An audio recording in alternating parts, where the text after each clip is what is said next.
Hi, it's Nicole McGurk with this week's Stampin' Fun Friday, and this week I have another gift card set for you that features pattern papers from My Mind's Eye Stella Rose collection. And this is one of the cards from the set. I used a Hero Arts background stamp that has text on the diagonal, and here is that Stella Rose 6x6 paper pad. There's actually 4 of them, all with beautiful double-sided papers that match their 12x12 papers.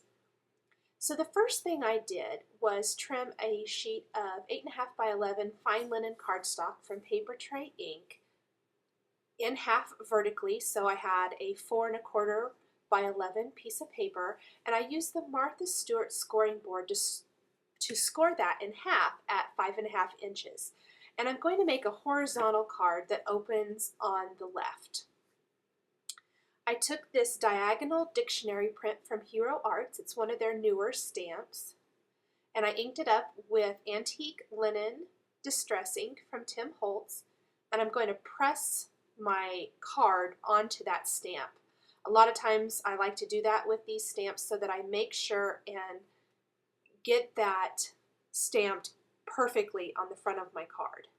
And then I rounded that top right corner with the 1/2 corner rounder from the corner chomper, using the corner chomper rather. Now I'm just simply going to cut a couple of thin strips from some pattern papers from the 6x6 paper pad. The brown strip is 1 inch wide and the stripe is about 1/2 inch wide. And I'm simply going to adhere those to the bottom of my card. And you can see they're a little longer than the card, but that's okay. I'll trim off the excess here in a little bit when I'm finished. And I'm just going to take some lace from my collection, some that I've had in my stash for a while, and I'm just going to use a little adhesive to adhere that in place. Add some adhesive to that 1/2 inch strip of paper. Then I'm going to flip my card over and just trim away all of that excess. Very quick and easy. And that just really brightens up the card. The next thing I'm going to do is stamp my greeting. And I am using several different greetings, but they all kind of have the same look, a kind of script, and then some nice typewriter type text combined. And they're all cling stamps, and I'm going to use this brown sugar ink from Jenny Bolin. I really like these dye inks, really pretty colors from her, and stamp that right in that top left corner of the card. And this is an easy design to replicate. I made 3 different cards using this, but I could easily make several more. And I probably will before I give this gift set away. So you can see that I stamped a couple of those larger flowers already on some coordinating pattern papers, again from that 6x6 paper pad. And I stamped them with a Big and Bossy ink pad using the black ink and emboss them with some clear embossing powder. And now I'm going to take that smaller flower that I layer on top and stamp it on those papers, grab my clear embossing powder and add that real quick, and grab my heat gun and heat set that. Get that good and embossed. I like to keep my most often used embossing powders in these plastic containers. It just makes it very quick and easy to apply the embossing powder and tap it off. Not a lot of cleanup. I'm going to grab the leaf from the same stamp set from Hero Arts. This is the Blossom Art. It has several different flowers in this really great leaf. And I'm just going to stamp several of these, enough for both of my flowers. Even though I'm only showing the creation of one of the cards here, I followed the same steps for all 3 cards. They're all very similar with just a different color flower and a different greeting. I'm going to heat emboss this again. And then I will cut out the leaves and the flowers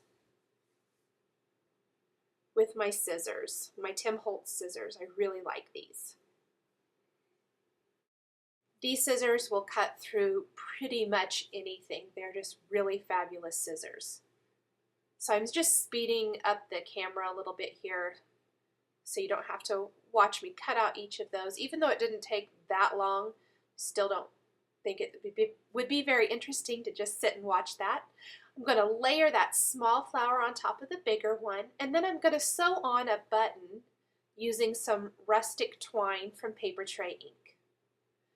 Just going to make sure both of the ends come through the front of the button.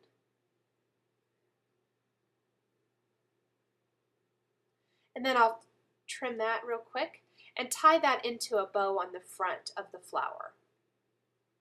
This just adds a really nice extra touch, I think. You could just tie it on and put the loose ends to the back of the flower if you wanted to, but I always like to add just an extra little fun touch with a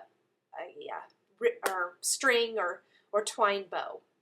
I'm adding some pop dots there to my flower for a little extra dimension. Peel off those backs real quick. And then before I put it down, I'm going to tuck my leaves underneath so they get caught on some of those foam adhesive dots. Hold those in place, kind of pop up some of the petals on the flowers. And then I'll add just a couple more foam adhesive, one under each of the leaves, to secure it in place. And that is it. The card is pretty much finished. And then I decided that a few gems would really finish off the card and give it a little bit more pizzazz. So I'm using a combination of gems from these are from Making Memories, and then a few other ones from Hero Arts. And I'm just kind of randomly placing those around the front of the card. A few up above to the left of the greeting, a couple below, and then a couple over there to the right. And I'm just using a craft knife to apply those gems to my card. Find it gives me a little bit better control. And that is how the cards were created. For more information on this card set, plus links to the supplies used, please visit my blog at www.nicolemcgurk.typepad.com on February 25th, 2011. Thanks for watching.